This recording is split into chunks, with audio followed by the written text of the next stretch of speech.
Most educationally backward group in India. ముస్లింలు అన్ని రంగాలలో విద్యలో వెనకబడి ఉన్నారు, ఎడ్యుకేషన్ లో వెనకబడి ఉన్నారు. Allah Akbar. The times of India 13 August 2020 కథనం ప్రకారంగా ముస్లింలు ఎస్టీ మరియు ఎస్టీల కంటే కూడా విద్యా రంగంలో వెనకబడి ఉన్నారు. ఇక్కడ మనం దళితులు దళితులు దళితులు అంటుంటాం కదా, ఎస్సీ ఎస్సీ ఎస్టీ అంటుంటాం కదా.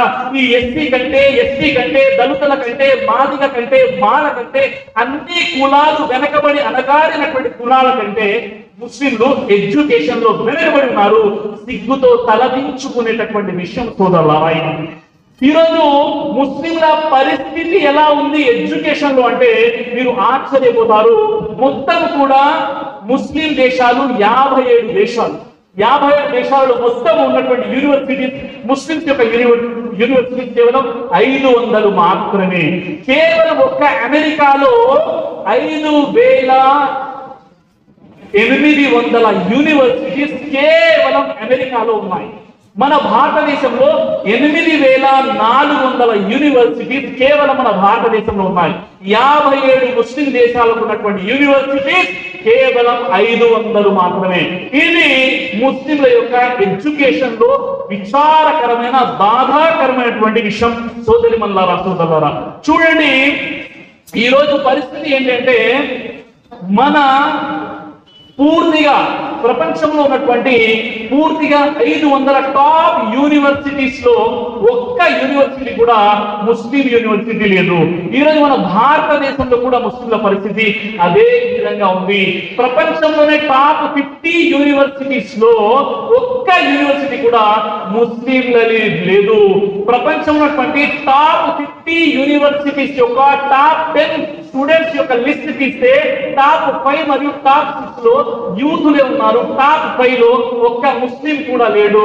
పరిస్థితి ఎలా ఉందో, ఎంత దారుణంగా ఉందో ఒక్కసారి అర్థం చేసుకునేటటువంటి ప్రయత్నం చేయండి.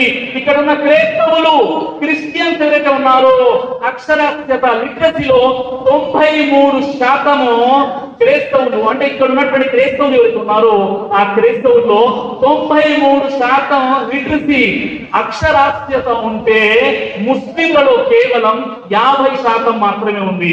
ఇక్కడ ఉన్నటువంటి క్రైస్తవులలో 90% ప్రైమరీ ఎడ్యుకేషన్ ని పూర్తి చేసుకున్నారు, అంటే 7th క్లాస్ ని పూర్తి చేసుకుని ఉంటే ముస్లింలు కేవలం 50% మాత్రమే లేదా 40% మాత్రమే వారు ప్రైమరీ ఎడ్యుకేషన్ ని పూర్తి చేసుకున్నారు.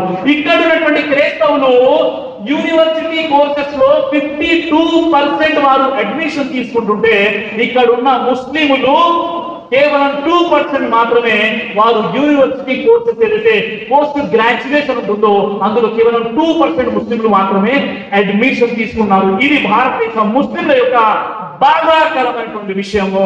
సోదరులారా, 2011 సెన్సస్ ప్రకారంగా 2011 జనాభా లెక్కల ప్రకారంగా భారతదేశంలో కేవలం 1.7% మాత్రమే క్రైస్తవులు ఉన్నారు.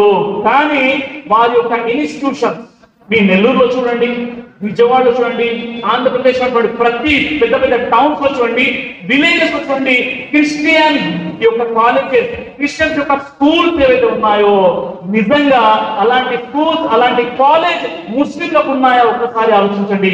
మెరుగైన వైద్యం అందిస్తున్నారు, మంచి మంచి హాస్పిటల్స్ ఉన్నాయి, మంచి మంచి స్కూల్స్ ఉన్నాయి, మంచి మంచి యూనివర్సిటీస్ ఉన్నాయి, మంచి మంచి కాలేజెస్ ఉన్నాయి క్రిస్టియన్స్ కి. వారి యొక్క జనాభా 2011 ప్రకారంగా 1.7%. ఈ రోజు ముస్లిం యొక్క జనాభా భారతదేశంలో 15% ముస్లింస్ ఎడ్యుకేషన్ రంగంలో 0 అని చెప్పవచ్చు. అంతెందుకు సోదరి మల్లారా సోదరులారా, మన భారతదేశంలో ముస్లింలు 20% అని చెప్తాము కదా, కానీ ఈ రోజు మన భారతదేశంలో ముస్లింలు ఐఏఎస్ లో కేవలం 3% మాత్రమే.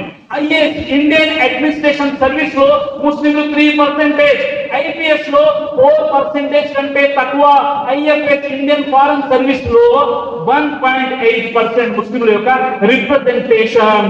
ఎక్కడైతే దేశానికి ఐఏఎస్ అవసరం, దేశాన్ని పాలించడానికి ఐపీఎస్ ఆఫీసర్స్ అవసరం. ఈరోజు ఐపీఎస్ అంటే వేలలో లెక్క పెట్టగలుగుతాం. అంత దుర్భరమైనటువంటి ముస్లింలు ఈరోజు ఎడ్యుకేషన్ లో వెనకబడి ఉన్నారు. కాబట్టి ఈ విషయాన్ని అర్థం చేసుకునే ప్రయత్నం చేయండి.